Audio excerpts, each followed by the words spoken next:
한 주간 잘 지내셨는가요? 네. 우리가 욥기를 계속해서 살펴보고 있습니다. 욥기를 살펴보면서 이해되지 않는 부분들이 가끔씩 있더라고요. 왜 욥이 이런 고통 속에 머물러야 할까? 전혀 내 계획과 생각과 다른 삶을 살고 있는 욥의 인생을 보게 됩니다. 욥은 하나님 앞에 정직하게 진실되게 하나님을 경외하며 악에서 떠난 삶을 살았을 뿐입니다. 그런데 사단이 어느 날 하나님을 찾아와서 내가 당신의 종을 시험해 보겠다. 지금은 호화롭고 모든 것이 좋으니까, 잘 살고 복되니까, 행복하니까 하나님을 섬기는 것뿐이다. 욥을 시험하면 그는 하나님을 저주하고 하나님을 떠날 것이다. 하나님께서 말씀하셨지요? 그의 생명만 건들지 말고 시험해 봐라. 그리고 욥에게는 끔찍한 일이 들어닥칩니다. 한순간에 그가 가진 모든 재산이 사라지게 되고요. 10 자녀가 한날에 같이 죽게 됩니다. 자기 몸에 악성 종기가 나게 되고요. 아내는 참다 못해 그를 저주하고 떠납니다. 그렇게 힘든 상황 속에 있는 욥에게 세 친구가 위로한답시고 찾아왔는데 그에게 위로가 되기는커녕 오히려 그를 저주하고 그를 정죄하여서 그가 지은 죄로 인한 결과라고 하는 것을 그에게 듣기를 원합니다. 욥은 너무나도 괴롭습니다. 마음이 아픕니다. 내가 무엇을 잘못했기에 분명 잘못한 것이 없는데 왜 하나님 나에게 이런 어려움을 주십니까? 고통하고 호소하며 부르짖는 욥의 간절한 기도를 보게 되는 것이지요. 오늘 그 상황 속에서 이제 엘리후란 사람이 등장하게 됩니다. 엘리후는 나이가 젊은 사람이었습니다. 엘리후를 통해서 우리가 살펴볼 수 있는 게 뭐냐면 참 인내성이 깊었구나. 그리고 성경에서 말하기는 더디하고 듣기를 즐겨하라는 말씀대로 그가 살아냈구나라는 것을 볼 수 있습니다. 지금 욥은 나이가 들을 만큼 들은 것으로 보입니다. 한 50 정도 되지 않았을까? 50이나 한 60 가까이는 안 됐을지라도 30에 결혼했다면 10명의 자녀를 낳는 동안 20년 이상이 지나지 않았을까 생각을 해봅니다. 그렇게 살다가 그렇게 사는 동안에 한 50이나 60 중년의 나이에 들지 않았을까 생각을 해보고요. 그의 3명의 친구들도 그 중년의 나이에 들었던 사람입니다. 그런 거에 반해서 엘리후는 젊은 사람이라고 성경에서 말하고 있는데요. 어른들의 말에 끼어들고 싶을 때가 있습니다. 가끔은 이야기를 하면서 맞지 않는 말을 했을 때에 어떻습니까? 그건 틀렸습니다. 그것이 아닌 것 같은데요. 제가 좀 경솔할 수 있지만 제 생각으로는 이러이러한 것 같습니다라고 말하고 싶을 때가 가끔씩 있습니다. 그런데 이 엘리후라는 사람은 그것을 다 참아낸 것이죠. 그리고 그 3명, 욥의 3명의 친구와 욥의 대화에 결과를 보지 못하게 되자 그때서야 이젠 나에게 기회가 찾아왔다고 생각하고 욥에게 찾아가서 욥에게 말을 거는 엘리후의 모습을 보게 됩니다. 여러분, 진정한 충고는 무엇일까요? 충고는 무엇이 옳고 그른지를 바르게 안 다음에 그를 정죄하는 것이 아니라 그가 행한 것에 대해서, 그가 살아온 것에 대해서 인정해 주는, 당신이 헛되게 살지 않았음을 인정해 주고 그의 마음을 이해하는 것이 진정한 충고가 아닐까 생각을 해봅니다. 그런데 오늘 우리들은 그렇게 하지 않습니다. 내 생각으로, 내 경험의 기준으로 그 잣대로 인하여서 다른 사람을 평가하고 다른 사람을 말하려는 그런 우리의 연약한 모습을 보게 되지요. 대부분 그렇습니다. 우리는 어떤 훌륭한 말을 들어도 전체를 들으려 하지 않습니다. 한 부분만을 들으려고 하고요. 내가 듣고 싶은 것만 들으려고 합니다. 그러기에 우리에게 문제가 생기는 것을 보게 되지요. 여러분, 오늘 엘리후를 통해서 우리가 교훈받을 수 있는 말씀이 있는데요. 야고보서 1장 19절 20절 말씀입니다. 우리 다 같이 함께 읽어볼까요? 네, 사랑하는 형제들아, 너희가 알지니 사람마다 듣기는 속히 하고 말하기는 더디하며 성내기도 더디하라. 사람이 성내는 것이 하나님의 의를 이루지 못합니다. 아멘. 사람이 어떻게 살아야 할지를 말씀해 주고 있습니다. 내 사랑하는 형제들아 너희가 알지니 사람마다 듣기는 속히 하고 누군가가 뭔가를 말하려고 할 때에 그 말을 경청하라는 말씀입니다. 그렇게 잘 들어주되 말하기는 더디하며 그리고 뒤에 이어지는 성내기도 더디하라고 말씀합니다.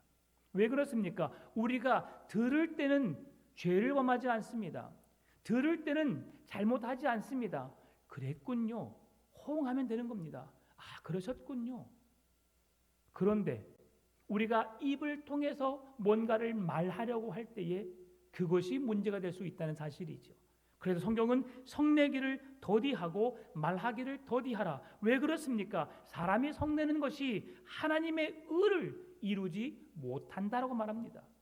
우리가 말하기는 말하지만 우리가 그 말을 통해서 다른 사람의 마음을 아프게 하고 힘들게 하고 또 그 말에 독소가 있어서 그런 일들이 일어나게 된다면 하나님의 의로운 일들을 우리가 행하지 못하게 된다고 말하게 있기 때문이죠.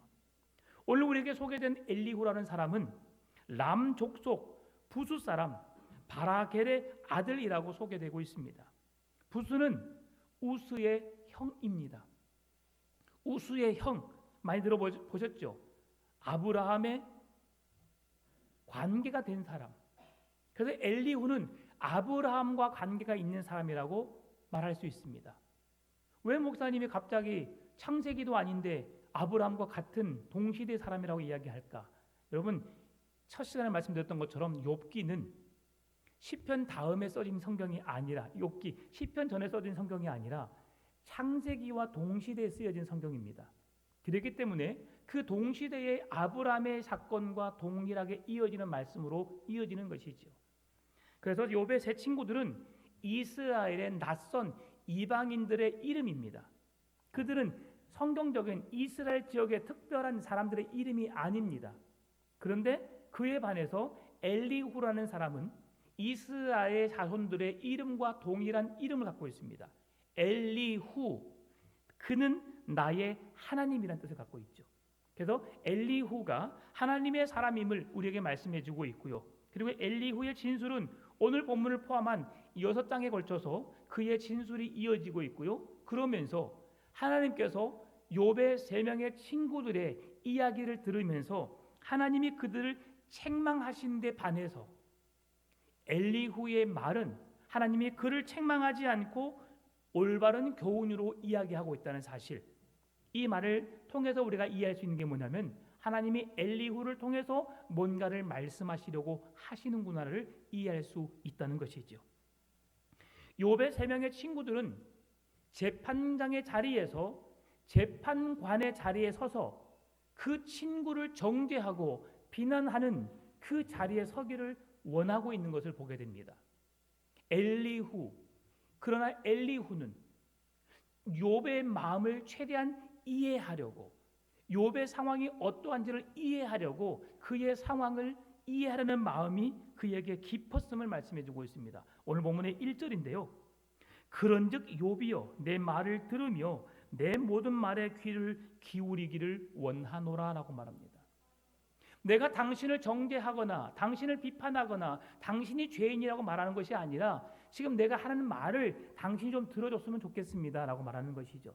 이 말을 할 때에 처음에 엘리후가 욥이여 라고 말합니다. 여러분 이렇게 부르는 것은 어떤 사람에게 부릅니까?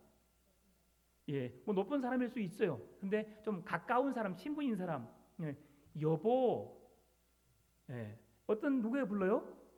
가까운 사람, 사랑하는 자녀 이름을 부르면서 누구야? 라고 부를 때에 가까운 사람을 부릅니다. 근데 신분이 있다는 걸 말씀해주고 있죠. 지나가는 사람에게 부를 때 뭐라고 부릅니까? 저기요, 잠깐 실례하겠습니다. 뭐 이런 정도로 하겠죠. 왜? 모르니까, 친분이 없으니까. 그래서 그 사람의 이름을 부른다는 것은 그만큼 친분이 있는 관계다라고 할 수 있는 것을 보게 됩니다. 그런 관계 속에서 어떻게 친분이 있을까? 오늘 보면 6절, 7절이 말씀해 줍니다. 나와 그대가 하나님 앞에서 동일하니 나도 흙으로 지으심을 입었은즉 내 위엄으로는 그대를 두렵게 하지 못하고 내 손으로는 그대를 누르지 못하느니라. 나도 당신과 별반 다를 바 없는 하나님이 창조하신 창조물에 불과하다. 하나님이 흙으로 사람을 만드셨는데 그 사람에 불과하다. 그러니 나는 당신에게 뭐라 말할 자격이 없고 창조주 하나님께서 그 모든 것을 말씀하시고 그 모든 것을 행하시는 그 일에 내가 순종할 뿐이지 나는 당신에게 뭔가를 하려고 하는 것이 아니다. 그러나 하나님께서 내게 주신 마음이 있기에 한번 내 말을 들어보겠습니까? 라는 말로 지금 욥에게 다가서고 있다는 사실이죠. 여러분, 이 말을 할 때 여러분보다 어린 사람이 여러분에게 말을 하기 위해서 찾아왔습니다. 여러분 어떻게 맞이하겠습니까? 건방진 놈. 어린 것이 뭘 안다고. 내가 너보다 살아도 더 많은 인생을 살았고 더 많은 걸 경험했는데 감히 네가 나에게 뭔 말을 해? 그럴 수도 있겠지만 욥은 그냥 겸허하게 듣습니다. 그래 한번 해보시오. 내게 무슨 잘못이 있는지 내게 뭐가 문제가 있는지 한번 이야기해 보시오라고 하는 마음으로 경청을 하고 있다는 사실이죠. 여러분 누군가가 내게 와서 뭔가를 말할 때에 먼저 내 선입견으로 이런 교만함을 내려놓을 수 있기를 바랍니다. 하나님은 누구를 통해서든 나를 깨닫게 하실 수 있습니다. 그 사람이 나보다 나이가 많은 사람일 수 있고요. 때로는 설교 말씀을 통해서 하나님 말씀하실 수도 있고요. 지나가는 사람을 통해서 어린 아이를 통해서 자연을 통해서도 하나님의 비밀의 말씀들을 깨닫게 할 수 있는 은혜가 있다는 사실을 기억하시기 바랍니다. 그래서 우리는 언제나 어떤 상황에서든지 하나님의 뜻을 찾기 위해서 우리의 마음을 열고 귀를 열고 눈을 열어서 찾아야 될 줄 믿습니다. 엘리후가 고백합니다. 나와 그대가 하나님 앞에서 동일하다. 여러분 이 세상 사람들은 빈부 귀천에 따라서 사람을 평가합니다. 많이 배운 사람은 배우지 못한 사람을 무시합니다. 많이 가진 사람은 가지지 못한 사람에게 힘으로 과시합니다. 여러분 그런 시대에 살고 있습니다. 어쩔 수 없이 그 힘에 의해서 굴림을 당하는 시대에 살고 있지만 이 시대와 다르게 하나님은 그러한 여러분들을 세상의 그 어떤 존재보다도 귀하게 여기고 계신다는 사실, 여러분 그 사랑을 힘입을 수 있기를 바랍니다. 여러분에게 주어진 자녀를 다른 자녀들과 바꾸실 의향이 있으십니까? 저는 없습니다. 여러분도 없으시죠? 키워오면서 말썽도 피우고 때로는 모질게 굴 수 있습니다. 그럼에도 그 자녀를 다른 집의 자녀와 바꾸지 않는 이유는 내가 아파서 낳기 때문이죠. 내가 사랑해서 낳은 자녀이기 때문에 그 아이가 너무 귀한 겁니다. 그 아이가 장애를 갖고 있다 할지라도 그 아이를 위해서 평생 내가 그보다 하루만 더 살았으면 좋겠다는 마음으로 그를 사랑하고 그를 귀하게 여기면서 그를 돌보는 것이 부모의 마음이듯이 하나님 아버지의 마음이 똑같음을 우리에게 말씀해 줍니다. 하나님의 자녀된 여러분들을 하나님은 그 누구보다도 귀하게 여기십니다. 여러분을 너무 사랑하시고 여러분이 아파할 때에 함께 아파하시고 여러분이 함께 웃을 때에 옆에서 웃으시는 하나님을 떠올리시면서 그 하나님이 여전히 오늘도 나와 함께하고 있구나.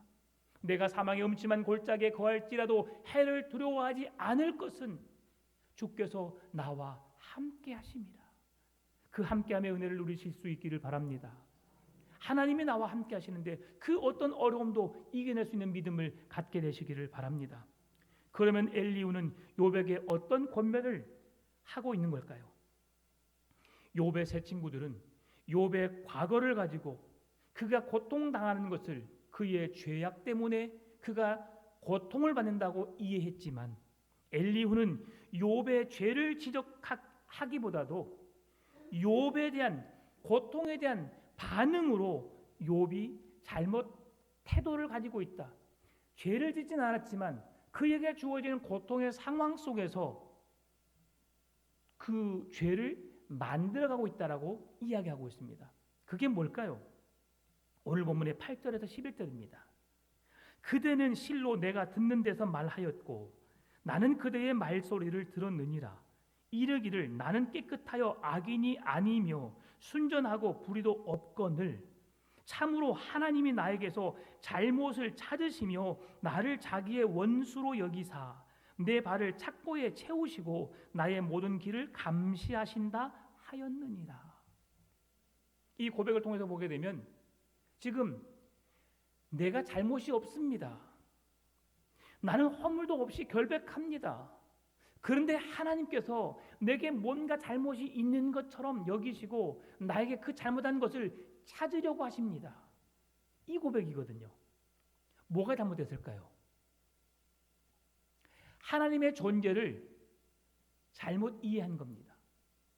하나님은 여러분의 잘못을 찾기 위해서, 꼬투리를 잡기 위해서 여러분을 세밀하게 관찰하시는 분이 아니십니다. 하나님은 여러분이 무슨 일을 하시든 모든 일에 관심을 갖고 계시지만 하나에서 10가지 다 간섭하시는 분이 아니십니다. 때로 하나님은 우리가 행하는 모든 일들 속에서 하나님이 개입하시고 하나님이 관여하시길 원하시지만 때로는 그것을 그냥 가만히 내버려 두실 때가 있다는 사실이죠. 왜 그럴까요? 하나님이 우리에게 자유의지라는 것을 주셨기 때문입니다.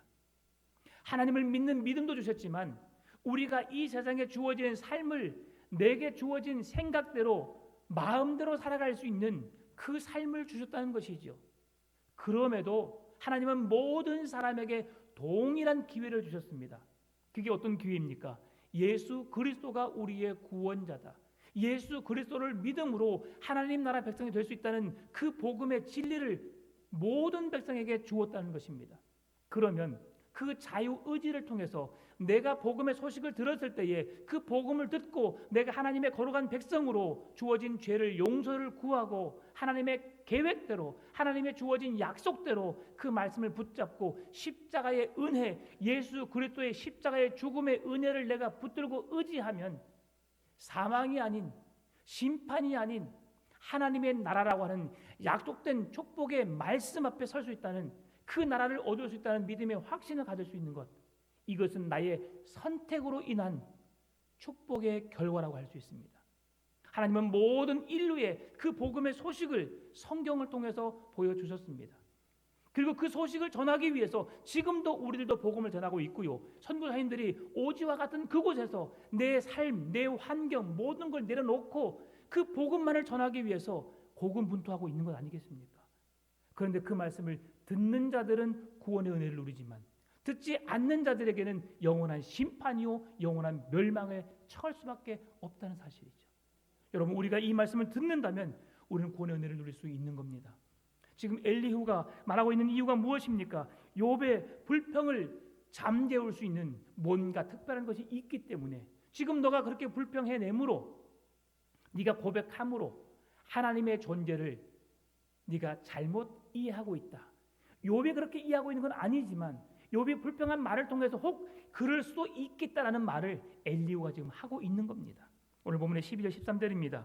내가 그대에게 대답하리라. 이 말에 그대가 의롭지 못하니 하나님은 사람보다 크심이니라. 하나님께서 사람의 말에 대답하지 않으신다 하여 어찌 하나님과 논쟁하겠느냐. 욥기 40장 2절. 트집 잡는 자가 전능자와 다투겠느냐. 하나님을 탓하는 자는 대답할지니라.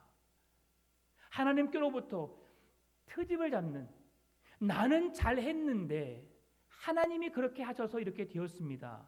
그 모든 문제를, 그 원인을 누구에 돌리는 거예요? 하나님께 돌리는 그것이 잘못되었음을 지금 이야기하고 있는 겁니다. 하나님 때문에 그렇게 되었습니다. 내 삶이 어떻게 이루어졌을까를 여러분 다시 한번 생각해 보시기 바랍니다. 하나님은 우리보다 위대하시고 광대하신 분이십니다. 그래서 무슨 일을 행하실 때에 우리 사람에게 반드시 뭔가를 다 설명해주고 하시는 분이 아니심을 알 수 있습니다. 하나님이 천지를 창조하시고 사람을 만드신 다음에 앞으로 내가 너희들에게 이렇게 할 거야. 그래 너희들 이렇게 해야 돼? 라고 말씀하지 않았어요. 하나님이 만드신 세상에서 생육하고 번성하여 땅에 충만하라 라고 말씀하시면서 하나님이 주신 모든 것을 누리면서 너희들 한번 행복하게 살아봐. 하나님이 기회를 주신 겁니다. 그런데 사람들은 지내다 보니까 하나님이 어떤 분이신지 궁금하게 되어 있어요.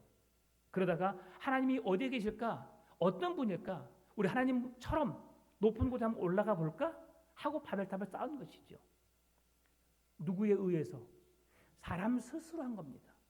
누군가가 시켜서 한 것이 아니라 스스로 높아지려고 하나님처럼 되어보기 위해서 그들의 교만한 마음을 가지고 그 바벨탑을 쌓은 것이죠. 하나님은 그들의 교만한 마음을 보시고 그들을 사방으로 흩으셨고 그때의 언어가 다 나눠진 것입니다. 신기하지 않아요, 여러분? 일본 사람, 중국 사람 거의 우리와 거의 흡사한 종족들입니다. 고려인들, 그들이 어디에 있든 몽골인들, 여러분 참 우리와 거의 비슷하게 생겼습니다. 그런데 말이 다르지요. 우리나라만 보더라도 좀 여러분 신기하지 않습니까? 제주도 방언 여기까지 오시느라 폭삭 속았수다. 자, 제가 이걸 고등학교 때 수련회 가서 수학여행 가서 들은 이야기입니다. 여기까지 오시느라는 다 알겠어요. 폭삭 속았수다. 우리가 이해하면 무슨 말씀이에요? 여기까지 오는데 여러분 속았습니다. 폭삭 겁나게 많이 속았습니다. 그런 말로 이해할 수 있죠. 제가 그렇게 이해를 했습니다. 근데 그 아주머니가 이야기해 주시더라고요. 여기까지 오시느라 대단히 수고가 많으셨습니다. 이 말이더라고요. 같은 말이라도 여러분 강원도 사람 뭐 감자를 삶았음에 찌었음에 막 이런 말하면 무슨 말인지 잘 모르겠잖아요. 그렇죠? 그런데 그것은 우리나라 같은 대한민국 언어를 써도 지역 방언으로 인해서 어려움을 갖지만 하나님은 그들의 교만을 꺾기 위해서 각 세계 나라의 언어로 혼잡하게 만드셨다는 사실이죠. 여러분, 하나님 만들고 싶어서 만든 것이 아니라 그들이 잘못되었기 때문에 하나님 그렇게 이끌어 가신 것입니다. 그러나 그 모든 것은 하나님의 계획 속에 있었음을 보게 되는 것이죠. 하나님께서는 우리가 하라는 대로 움직이는 분이 아니라는 것을 알 수 있습니다.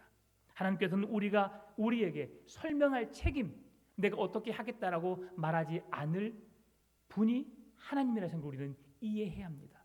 여러분 자녀들에게 이야기할 때에 아들, 딸 잠깐 밖에 나갔다 올게 이렇게 이야기하죠. 나갔다 올 때에 내가 나가서 몇 시에 친구를 만나고 밥을 먹고 커피를 마시고 그 다음에 운전해서 어디를 갔다가 다 이렇게 돌아오겠어 라고 말을 안 해요. 안 합니다. 때로는 가끔씩 자녀들이 엄마 이건 뭐야? 라고 물을 때 너가 어른이 되면 다 이해할 수 있어 라고 말할 수 있어요. 한 쉬운 예로 네가 아기를 낳아봐. 그래야지 내 고통을 알지. 여러분 자녀가 부모의 마음을 헤아릴 수 있는 이유가 무엇입니까? 똑같이 결혼을 해서 자녀를 낳아보고 자녀가 착한 일을 했을 때에 기뻐하고 말썽을 부렸을 때에 아파할 때에 아파하고 힘들어하는 그런 마음을 언제 이해할 수 있어요? 어른이 되어서 알 수 있는 겁니다. 결혼을 해서 똑같은 부모의 입장에 서 있을 때 그걸 알게 되는 것이죠. 그럴 때 부모가 뭐라 말합니까? 네가 어른이 되어 봐봐. 지금은 네가 알 필요 없어라고 말했을 때에 그것을 알 필요가 없다는 것은 아이를 무시해서가 아닙니다. 그걸 설명하고 또 설명한들 어린 아이가 이해할 수 없기 때문에 그렇게 말씀하는 거죠. 하나님께서 우리에게 침묵하고 계시고 우리에게 뭔가를 숨긴 것처럼 보이지만 하나님은 절대 그런 분이 아니라는 사실이죠. 우리에게 밝게 말씀해 주셨음에도 불구하고 우리가 듣고 싶은 것만 듣기 때문에 우리가 하나님의 말씀을 이해할 수 없다는 사실이죠. 그래서 하나님은 엘리를 통해서 강조하는 것이 무엇입니까? 고통입니다. 오늘 본문의 제목이 무엇입니까? 고통을 다루는 창조적인 안목이죠.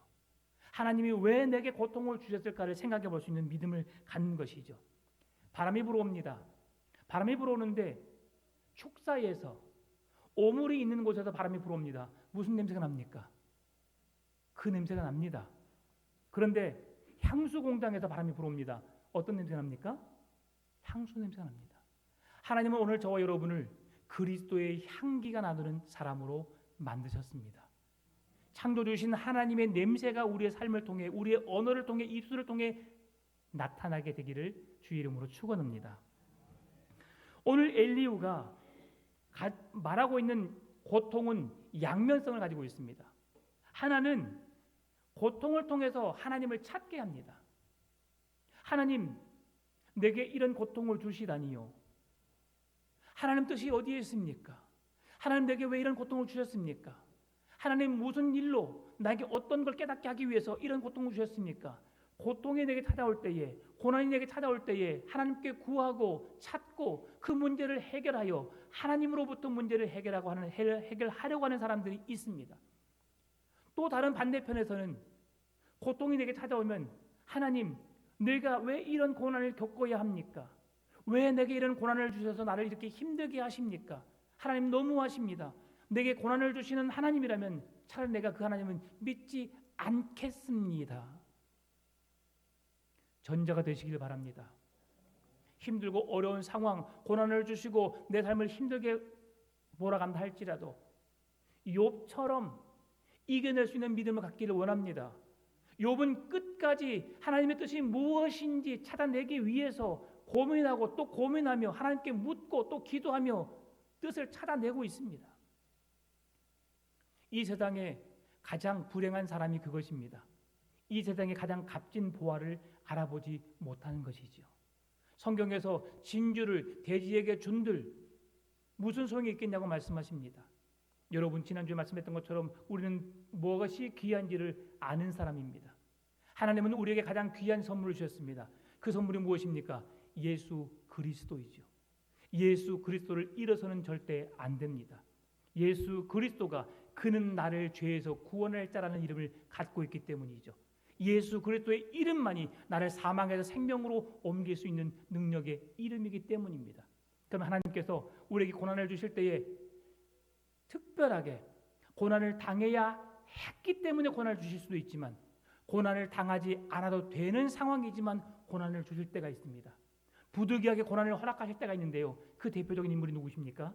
예수 그리스도입니다. 하나님이신 예수님께서 이 땅에 성육신하셔서 죄인된 인간의 몸을 입고 이 땅에 오셨습니다. 그리고 우리를 구원하시기 위해서 모진 고통을 당하시고 십자가를 지시면서 고난을 당하셨지요. 하나님이 예수님에게 그 고난의 길을 허락하신 이유가 무엇입니까? 사랑하는 백성들을 구원해 내시기 위함이죠. 오늘 저와 여러분을 구원하시기 위해서 예수 그리스도를 통해서 고난받지 않아도 될 예수님을 이 땅에 보내셔서 고난받게 하셨습니다. 우리를 구원하시기 위해서요. 오늘 우리를 통해서 예수 그리스도의 복음이 드러나게 하기 위해서 하나님의 영광을 드러내기 위해서 때로는 내가 생각지 못한 고난이 내게 찾아올 수 있다는 사실을 기억하시기 바랍니다. 그리고 그것을 믿음으로 잘 받으셔서 하나님의 뜻을 나타내시고 고난의 자리에서 속히 회복되시어 구원의 기쁨과 감격 속에서 살아내시는 여러분 되시기를 바랍니다.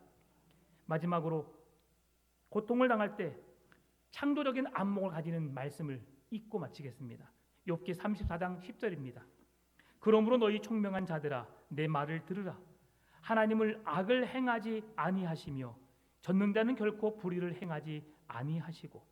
34장 12절 진실로 하나님은 악을 행하지 아니하시며 전능자는 공의를 굽히지 아니하시느니라. 34장 29절 주께서 침묵하신다고 누가 그를 정죄하며 그가 얼굴을 가리신다면 누가 그를 배울 수 있으랴.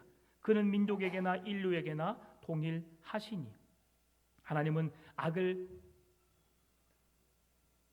하나님의 뜻을 이루기 위해서 악인들을 사용하실 수 있다는 사실을 우리에게 말씀해 주고 있는 겁니다. 그럼에도 그렇게 우리에게 고난이 오고 고통이 찾아오지만 결과적으로 그 일들은 우리를 사랑하시고 우리를 구원내시기 위한 하나님의 놀라운 계획이 있다는 사실을 기억하시기 바랍니다. 교만은 패망의 선봉입니다. 거만한 마음은 넘어짐의 앞잡이지요. 여러분, 우리의 삶에 우리보다 더 잘 아시는 하나님을 여러분 마음의 주로 고백하고 함께 동행하며 살고 있습니다. 오늘도 내가 예상치 못한 고난이 찾아오고 어려움이 찾아오지만 하나님, 내게 왜 이런 일을 왜 이런 길을 하나님이 인도하십니까?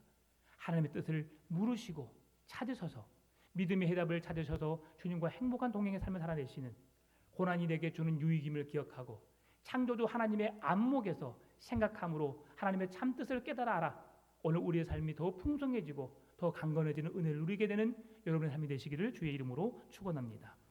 참 좋으신 아버지 하나님 감사합니다.